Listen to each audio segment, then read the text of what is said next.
Hello everybody, this is Mr. Rob and welcome back to another episode of the Athletics franchise here on MLB The Show 24, where today we're going to hit the road for 7 games, starting off with this 3-game trip to iconic Wrigley Field to face the 47-32 Chicago Cubs, the current leaders in the NL Central, and they're feeling the vibes with the Athletics for 27-50, hoping to take a couple of games from a good squad. If you're excited for this one, make sure you drop a like and you subscribe down below, especially if you want more franchise content. As Jameson Taillon, the All-Star from last year, having a very similar season this year, will be on the mound for Chicago. Esteury Ruiz, the AL leader in steals, will be up first, and he'll strike out to begin the day. Next batter up, Eddie Rosario, sits on a curveball, hits it well to right, but it will be caught by Suzuki. And we'll take a look at this A's lineup today. It's been doing some reshuffling the past couple of weeks, but this is the lineup for today. Tyler Soderstrom up next, followed by Brent Rooker. Ryan Noda in the 5, Robbie Martin the 6, Davidson the 7. And we'll see Geloff at second in the 8 hole today, and then Jacob Wilson in the 9 over at third base. Soderstrom now with a 1-2, inside-out swing on a curveball, and he'll send this one into the left center gap, and that'll roll all the way against the wall. Soderstrom second in the team in doubles. We'll have another one here with 2 away, as that is his 14th of the season. Rooker now up next to the 0-2, and he can't connect on the eye cutter, and that'll end the first. On the mound for the A's will be the lefty J.P. Sears, who could really use a good start. 1-10 record with a 7.69 ERA. It's not been a good season for him. He'll start against the 2024 NL Rookie of the Year, Noel V. Marte, who will hit this one into right, and Rooker will make the first play. And we'll take a look at the Chicago lineup, who, in my opinion, despite being the best team in the NL Central, doesn't look overly that superstar heavy. They have a lot of players who are hitting the ball well. Hernandez, Suzuki, Morel, all over 300, followed by Triantos, Alcantara, Huff, and then Driscoll, who's hitting 476, and now it's caught in left. A couple players not in the game today getting some rest, but so hopefully we can take advantage as Christian Hernandez will go down on the third strike, and then Seiya Suzuki will hit this one to left, where it will be caught by Rosario for a 1-2-3 first. Top 2 now with the A's. Ryan Noda leads off, and he'll slap this one through the middle of the infield, and that'll be a leadoff single for the Athletics. Robbie Martin hitting 272, having a very good June, though. Strikes out on a fastball for the first out. Davidson, now the switch hitting shorts, grounds over to third. It's batted down by Morel, but no play. They'll say it's a hit. I think that's a fair call. So 2 on with 1 away for Zach Geloff. First pitch to him, and he's going to chop this one down the third base line. This time Morel can't even get a glove on it. And that's going to be the first run of the day, an RBI single for Zach Geloff. And the A's on the board first, 1-0. Jacob Wilson up next, waits on a curve, but he hits it right over to Triantos at short. So now 2 down for the top of the line, the guy you want in the situation. Esteury Ruiz, curveball, gets him inside. He's just going to fly it to right. The A's do get 1 in the top of the second. The bottom 2 see the Chicago Cubs can answer, and their inning will start the same. A hit up the middle by Christopher Morel gets a runner on. That'll bring up the second-year pro James Triantos with a 2-2, and he can't connect on the low fastball for strike 3. How about Kevin Alcantara? Very young Cubs lineup today is with the full count. He hits this one into right, and the center fielder has a base hit. And now Chicago has runners on the corners with 1 away. A good chance to answer. Here's Sam Huff, not wasting any time as the former Ranger will hit this one into right field for a sac fly. They will send Morel, and the throw is offline. And the Cubs will answer right back, tying it up at 1 apiece. Still 2 down for Logan Driscoll, who hits this one to left, and it's slicing fair, but it'll bounce over the short wall, so it's a ground rule double. But then the next batter will strike out swinging, so the Cubs answer back with 1. We'll go now into the 6th inning. Caleb Killian in relief for Chicago, the rookie 28-year-old acquired in the Chris Bryant trade back in 2021, finally making his chance in the majors. As both starters go 5 in this one, as Killian will begin by walking Soderstrom. Rooker up next, looks at strike 3. Good sinker on the outside part of the plate, gets him looking. Ryan Noda up next. He swings and misses at the sinker, so a good job by Killian to locate that pitch. Quickly 2 down now for Robbie Martin. You can see the splits there. It's been a great June for him compared to an abysmal May. He's got a runner on with 2 outs here. Former University of Georgia Bulldog hits it into right field, where this one will not be caught. A diving effort by Suzuki. And the runner will move to third because of it. So now runners on the corners for the A's. Need a hit here from Logan Davison to drive him in, and he gets underneath the cutter. Hits it into right field, where this one will be caught. And that'll make us through the top of the 6th. Bottom 6, Ryan Presley, the former Rocky, will come in relief for the A's. A guy we've seen a lot of rumors about coming the deadline time, as he would be a prime candidate to be traded for the A's. As with a full count, Seiya Suzuki hits this one to left, and Eddie Rosario comes up empty on the dive. Suzuki on the good side of a missed dive has himself a leadoff double for the all-star right fielder. Christopher Morel now up next, who singled and scored a run in one of his appearances back in the second. As a 3-1 to him draws a walk, so nothing given, and Presley giving himself a little bit of trouble here. We'll bring up James Triantos up next, who chops this one over to second. Geloff with a tough play, tries to go to second, can't get anybody. So that everybody's safe. It's bases loaded, nobody out for Kevin Alcantara, who rips it over to Wilson. He goes home. Soderstrom to first. It's a 5-2-3 double play. A big out there for the A's. And Sam Huff now at the plate. And we're going to bring in Zach Jackson to get this final out. So a big-time pitch there. And we need Jackson to get the final out. 0-2 to Huff. He checks the swing. They say he went around, and that's strike 3. And the Cubs come up empty with bases loaded and nobody out. Yanni Trinos then gets the next inning. The former Philadelphia Philly will grace the mound. 3.57 ERA for him. Part of that World Series championship team just a year ago. And he strikes out Geloff to begin his day on the outside splitter. Wilson now up next with an 0-1. And he rips a sinker into right field over the glove of Sam Huff at first base. And this one will roll all the way to the ivy, as that'll be a one-out double for the third baseman. As Ruiz now with another runner in scoring position, what he wants and he does best, but he hits this one over to second. I thought that was good contact.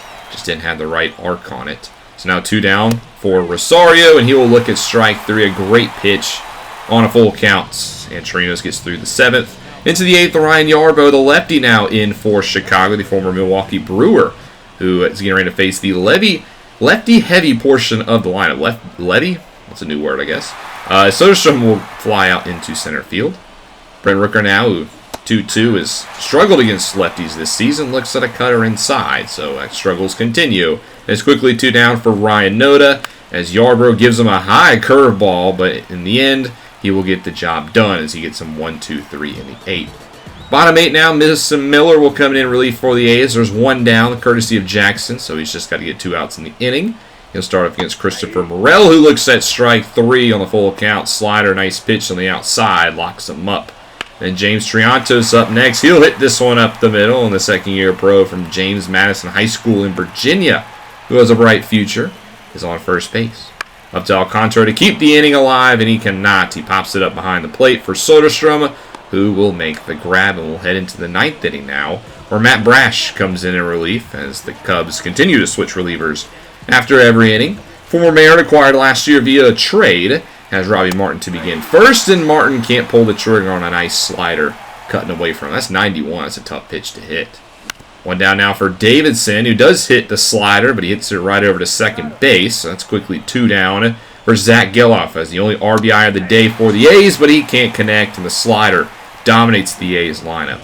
We'll go bottom 9 now. A pinch hitter in for the Cubs. The 2023 Gold Glove Award winner Nico Horner comes in. However, he's got 2 down now and needs a hit to keep this game alive. Otherwise, we're going to extras, and it looks like we will. So free baseball here at Wrigley Field. Both teams tied up at 1 apiece, as Ian Happ will then come in and take over the left field duties. As we'll go top 10, Matt Brash stays on the mound. Here's Jacob Wilson to begin with the extra inning runner on second. He grounds it to short, but a high throw into the dugout scores the run. That's an E6 on Triantos. That's a huge error. Is now the A's lead 2-1, and then Brash gets through the rest of the inning. So great pitching, but an E6 gives the A's the lead. So they're going to turn it over to Tony Santillan in the bottom of the 10th to try to get the save. He's been great this year. He has to strand that runner on second base. He's got to do it against the top of the lineup. Nelby Marte up first, looks at the fastball low. It's on the border, but it goes our way. So 1 down. Christian Hernandez up next. He chops over to Davidson. Runner will stay at second. Now there's 2 down, and the game is up to Seiya Suzuki to stay alive. 2-2. The All-Star, and he can't connect on the slider, and Santillan shuts the door in emphatic fashion. And the Athletics win this game 2-1 in 10 innings. A good win here for the A's. I thought this one would be a high-scoring game off the rip, but Steers really settled down, and the pitching was great in this game. We did get some help as the Cubs literally threw this game away, But we come out victorious 2-1. A good win for the A's. All smiles around. And I love to see them happy as we take one from the leaders in a division. That's not easy. Santiago gets players of the game, well deserved. He shut the door in the 10th with no problem, proving that he is developing into the closer of this team for the future. Fortunately, we lose game 2 in the very exciting score of 1-0, as Wallachuk had a pretty good outing, and so does Susak, but just not enough. But we do take game 3, so we win the series as we win it 8-2. Geloff hits his 13th home run of the season, Soderstrom his 14th, and Francisco with a good start. He goes 5 innings, allows 1 earned run, and that'll take us to a 4-game set against the Tampa Bay Rays. And for this series, we're not heading to Tropicana Field. We're heading to George M. Steinbrenner Field, the spring training home for the New York Yankees. Tropicana Field got hit by the hurricane, and Rays have had to relocate. So they're playing their games here at George M. Steinbrenner. Our first time playing at this ballpark, so it should be exciting. Circumstances are unfortunate. We wish the people in Tampa well, but got to play this baseball game against the Rays. Ryan Pepio on the mound for them. They sit 43-38 on the season. Zach Geloff getting the leadoff spot again here today after Ruiz has had it past couple of weeks. And Geloff hits this one high and deep to right field, and at the track, it's caught for out number 1. And we'll take a look at this A's lineup. We'll see Rosario up next, Soderstrom, Rooker, Noda, Ruiz back down to the 6, Robbie Martin the 7, Davidson the 8, and Wilson the 9. This was the usual lineup before we tried Ruiz in the leadoff spot. He still might get the job there. We're just trying to mix and match a little bit. Rosario up next, draws a walk, so that'll put the first runner on for the A's. As up next will be Tyler Soderstrom, who swings and misses at a changeup. It was high, but it was a little outside. 2 down now for Brent Rooker, hitting .250 on the season, and he pops up a fastball into foul territory, where Josh Naylor will be underneath it, and that'll be the end of the first. On the mound for the Athletics today will be Mick Abel, last year's trade deadline acquisition from the Phillies, who's played okay, been good, and he's been bad, so hopefully we get the good today, as Josh Lau will lead off, the right fielder for the Rays. With a 3-1 pitch, he'll slap this one up the middle for a base hit. Josh Lau actually tied for the lead in the American League in triples, and the Mays tied for the lead with his teammate right here, Jose Caballero, but he will not be hitting a triple this at bat. He'll be striking out on a slider. Josh Naylor up next, the new man on the block in Tampa, and he smacks this one into the gap for, it's going to be an RBI. The former Cleveland Guardian signed a 5-year, $57 million contract in the offseason to come to Tampa, and he actually gets to third base. An RBI double turned into a 3-bagger thanks to an E8. So he's on at third base, and Isaac Paredes will go down looking on the slider. Big strikeout there for Abel, trying to strand the runner against Yandy Diaz, and he will do just that. But the Rays do get one in the first. Bottom 3 now, Jose Caballero back up at the dish, and he's going to crush this one to left center off of the scoreboard for a solo home run. It's Tampa Bay off of the 6th home run of the season for Jose Caballero, who went .425 off the scoreboard, has now doubled their lead. This is now 2-0 in favor of the Rays.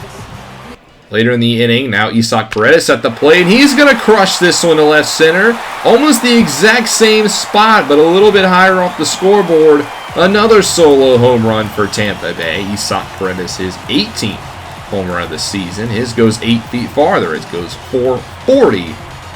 The second home run of the inning, it's now 3-0 in favor of the Rays. 2 batters later, Randy Arozarena with a 3-0 pitch will draw a walk, so this inning's still not over as he's gifted the free first base bag. Going to bring up Brandon Lau, the second baseman who struck out back in the second. It's been a rough season for him, and underneath 200. He's got a 2-0 pitch here from Abel, and Arozarena is actually going to steal second, so he gets himself in scoring position off of the 6th stolen base of the season for the 3-time All-Star. And off of the stolen base, Lau's going to bring him home. Hits this one into left field. That's going to be another RBI. It's 4-0 Rays off of the bat of Brandon Lau and a double. So still trying to get out the inning. How about Jose Siri? He will actually strike out, but a 3 spot here for the Rays. It's 4-0 as we'll go top 4. See if the Athletics have any sort of answer as Ryan Noda gets a great pitch to hit and times it up almost perfectly, but it's caught in center field. Esther Ruiz now with an 0-2. He's also going to time this one well into center field, but this time it'll drop for a base hit, so Ruiz will get a 1-out single. And when he's on the base fast, you know what he's going to look to do. First pitch to Martin. Ruiz is going, and he's going to swipe second, the AL leader in stolen bases with another. That's his 24th of the season. So now he's in scoring position, and Robbie Martin will hit this one to left center as Arozarena is over, but he misplays it. He misses that one in the outfield. Ruiz, he was slow to the jumps. He thought it was going to be caught. He's going to try to get all the way at home and score, and he will. So the speed of Ruiz and a misplay out there in left center gives the Athletics a run. It's 4-1. As Davidson now up next will hit it out, and this time Arozarena will catch it. Also, they did rule that a hit. No E7 on the previous play. So 2 down now for Jacob Wilson, and he will ground this one over to third, and that should end the fourth. But the Athletics do get one back to make it 4-1. Going to the fifth now, Tyler Alexander is making his appearance as Piprio only goes 4 1/3. They'll bring in the lefty for the lefty-heavy portion of the lineup. As with 1 down, Rosario up first, and he slaps this one over to first, where it will be caught and gloved by Naylor. Soderstrom up next, and he draws a walk. So that'll bring up Brent Rooker, who's for some reason struggled against lefties this season. You would think he'd be hitting them well, but he can't here. He even strikes out on the slider, and that'll end the fifth. Brian Presley comes in relief for the A's into the 6th inning, 3.59 ERA for him, as he will step to the mound with a runner on first with 2 down. And he's stepping into the 5th, and Arozarena will hit this one off of the Planet Fitness sign out there in left field. A 2-run homer for Randy Arozarena, the 2020 AL Playoff MVP. Gives the Rays 2 more as he trots around the base paths. And it's now 6-1 in favor of Tampa Bay. Next batter, Brandon Lau with an 0-1, and he's going to crush this one to left center. Back-to-back home runs for the Rays off the scoreboard again. I'm surprised that thing still works. As Brandon Lau wants to get in on the action, his 12th homer of the season, almost 100 miles an hour off the bat as it goes 436. And it's turned into a little bit of a home run derby here in Tampa. 7-1 now in favor of the Rays. Still looking for the final out as Jose Siri hits this one at the middle, and Davidson has to make a beautiful diving grab to end the inning. Joe Barlow then comes in relief for the Athletics as 2.66 ERA. He's been our best reliever so far this season.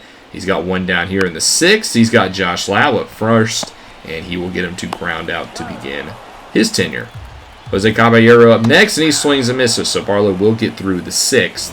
As it's 7-1, now Evan Reifert in relief for the Rays, the rookie 26-year-old from the University of Central Missouri, getting an appearance. So Davison will welcome him to the game by singling this one up the middle into center field. Down by 6, trying to get something going here are the A's as Jacob Wilson gets a nice curveball, turns on to left, but it's going to be caught at the track. I thought that one had a chance for a split second. Instead, it's out number 1. Top of the lineup is Zach Geloff. It's a hit and run as the runner's going, and Geloff's hitting it anyway, and it's not going to matter if the run is going because Geloff has himself a home run, a 2-run shot to left field, and the Athletics finally get in on this long ball game. This is the 14th home run of the season for Zach Geloff, and the A's will make it a little bit closer. It's now 7-3. 2 batters later, Soderstrom at the dish with a full count, and he's going to slap this one to left, and it's going to land on the chalk and be fair. So Soderstrom keeps the inning alive with a 2-out double, and that will knock Reifert out of the game as the Rays will bring in Garrett Clevenger now, the lefty, to try to get the final out against a Roddy and Rooker. Now, usually that matchup doesn't work, but Rooker can't hit lefties for some reason, and with a 2-2, he'll swing and miss Wiley at the slider. So we get 2, make it 7-3. As we go bottom 7 now, as 2 down, Joe Barlow has Yandy Diaz at the plate. And he's going to go shopping gap of his own. Another extra base hit here for Tampa Bay and another inning extender as he stands on second. Randy Arozarena now up next. 0-1 pitch to him. And he's going to clobber this one deep to center field. Ruiz is back, but he runs out of space and it's off the batter's eye. A 2-run homer for the Rays. They waste no time getting those runs back off the second home run of the day for Randy Arozarena. As the 2021 AL Rookie of the Year has his 16th home run of the season. And just like that, it's 9-3 Rays. That'll do it for Joe Barlow. Zach Jackson will come in relief. He's going to get the 8th inning to try to just stop giving up runs. First batter, he faces Anzi Yerzy, and, well, it's a good start because he gets the rookie catcher from Canada to ground out to begin. Now top of the lineup in Josh Lau, and he hits this one well to left center. An inside-out swing, and it has enough carry, and it's out of here. Another home run for the Rays. That one, like, I don't even know how that one clears the fence. That's a pitch in. It looked like it was on the hands, and he hits it out for his 9th home run of the season, as the Rays get another one, now up to 10 runs on the day to the Athletics 3. Next batter, Jose Caballero, 1 for 4 on the day with a home run of his own. I mean, who doesn't have a home run on Tampa Bay? He'll fly out to Ruiz. Josh Naylor now up next will draw walks. The inning is still alive here for Isaac Paredes with a full count. And he crushes this one to left. You have got to be kidding me. Another home run for the Rays. That's the 7th home run of the day for Tampa Bay. They have 12 runs now, thanks to the 19th of Isaac Paredes, as the Athletics can just do nothing but watch. We go into the 9th inning now down by 9 with 2 away, and Rosario will at least get 1 back as he crushes this one to right. Not sure if I would have did the whole bat flip thing because you're down by 9 runs, but hey, Eddie Rosario goes deep. So I will say signing Rosario to a 1-year contract this offseason has really paid off for our offense. He's been a bright spot on that, his 10th home run of the season as he trots around the base paths, and he did the bat flip, but somehow the bat is right there in the batter's box. Doesn't really make any sense, but what makes sense is we lose this one at 12-4. Tampa Bay just absolutely slaughters us with 7 home runs in this one. This is not the home run derby. That's next month. It doesn't even take place here in Tampa, but they decided to show a little early. 15 hits. We had 4 runs on 7 hits and 1 error. And Micabel had one of his bad starts, but then again, nobody in the pitching department had a good game. As player of the game goes to Randy Arozarena with his 2 for 3 day, 2 home runs, and just even look at this Rays box score. My goodness, that's a lot in the batting department. Now we do bounce back and win game 2 though, 7-4. Richie Veach had a home run in this one, so good for him. I think that's his first home run of his career. So shout out to the former Arkansas Razorback. We then win game 3, 5-2. So, okay, bouncing back. Zach Geloff had 2 home runs in this one, his 16th and 17th of the season, his 3rd of the series. And we get a trade around the league before we get into game 4. The Phillies are going to acquire Brian De La Cruz for a prospect to the Rockies. As the Phillies bats, it says he's in AAA, he'll get the call up, but they add another outfielder. Then game 4, we win 6-3 in 10 innings. So we actually end up winning the series against Tampa Bay. Not sure how we did that, but hey, we'll take it. Soderstrom had a great day, 4 hits, a home run, 3 RBIs, and 2 doubles. And that will take us to another day off, which means we'll take a look at the minor leagues. We'll do our June Down on the Farm episode to see how AA and AAA are holding up as we get ready for the All-Star break. But thank you guys so much for watching. I know the Rays game was absolutely abysmal, but we actually did pretty good this episode, going 5-2. If you guys are enjoying the content, make sure you drop a like and you subscribe down below. This is Mr. Rob, and I'll see you in the next one.